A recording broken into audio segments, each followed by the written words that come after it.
Hello friends, कैसे हैं आप लोग। सबको मेरा जय भीम, नमो बुद्धाय।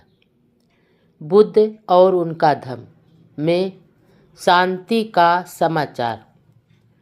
कोलियों व शाक्यों के बीच युद्ध न करने का सुखद समाचार। नंबर 1।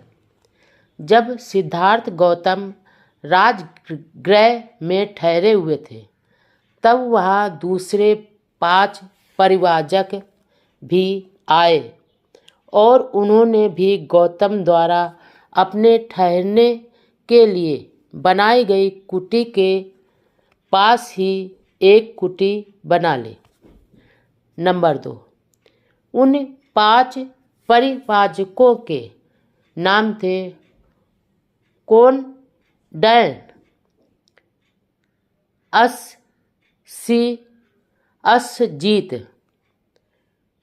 बप्प, महानाम तथा भद्देय। नंबर 3। वे भी गौतम के व्यक्तित्व से प्रभावित हुए थे और अचरज में थे कि किस कारण से उसने प्रतिज्ञा ली थी। नंबर 4। उन्होंने भी राजा बिम्बिसार की भांति ही इस विषय उनसे प्रश्न पूछे। नंबर 5। जब उन्होंने उनके सामने वह सारी परिस्थिति समझाई जिसके कारण वह प्रवज्जित हुए थे, तो उन्होंने कहा, हाँ, हमने यह सुना है, लेकिन क्या तुम जानते हो कि तुम्हारे चले आने के बाद वहाँ क्या हुआ है? उन्होंने पूछा। नंबर 6। सिद्धार्थ ने उत्तर दिया, नहीं। तब उन्होंने उन्हें बताया कि कपिलवस्तु से उनके चले आने के बाद कोलियों से युद्ध ठन्ने के विरोध में शाक्यों ने बहुत बड़ा आंदोलन छिड़ गया। नंबर 7।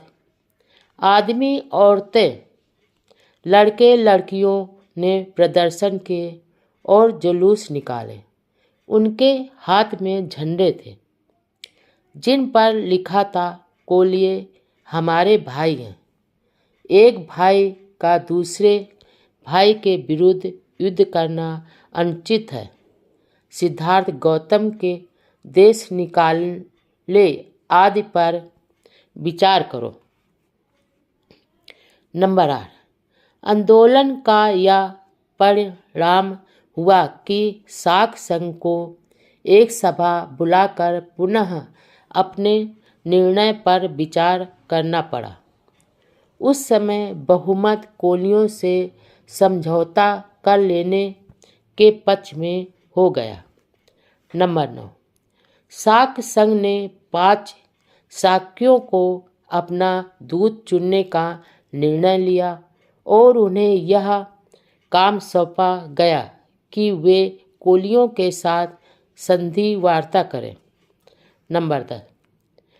जब कोलियों को इसका पता चला तो वे बहुत प्रसन्न हुए। उन्होंने भी अपने 5 कोलियों को चुना ताकि वे शाक्यों के दूतों के साथ संधि वार्ता चलाएं। नंबर 11। और के दूत आपस में मिले और तय किया कि मध्यस्थता के लिए एक स्थायी परिषद की नियुक्ति की जाए, जिसे अधिकार हो कि रोड़ियों के जल के बंटवारे से संबंधित हर विवाद पर निर्णय ले और परिषद का निर्णय दोनों पक्षों को मान्य हो। इस प्रकार युद्ध का खतरा शांति में परिणत हो गया। नंबर 12। जो कुछ कपिलवस्तु में हुआ था उसे गौतम को बताने के बाद परिव्राजकों ने कहा, अब तुम्हारे लिए परिव्राजक बने रहने की कोई आवश्यकता नहीं है।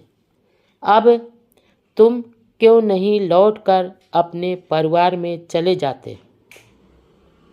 नंबर 13, सिद्धार्थ ने उत्तर दिया, इस शुभ समाचार से मुझे प्रसन्नता हुई। यह मेरे लिए विजय है, लेकिन मैं वापस घर नहीं जाऊंगा। मुझे जाना भी नहीं चाहिए। मुझे परिव्राजक ही बने रहना चाहिए। नंबर 14, गौतम ने उन 5 परिव्राजकों से पूछा, तुम्हारा क्या कार्यक्रम है?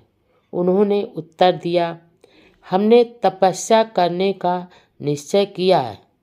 तुम भी हमारे साथ क्यों नहीं शामिल हो जाते? सिद्धार्थ ने कहा, एक एक करके पहले मुझे दूसरे पथों की जानकारी प्राप्त करनी चाहिए। नंबर 15, तब 5 परिव्राजक वहाँ से चले गए।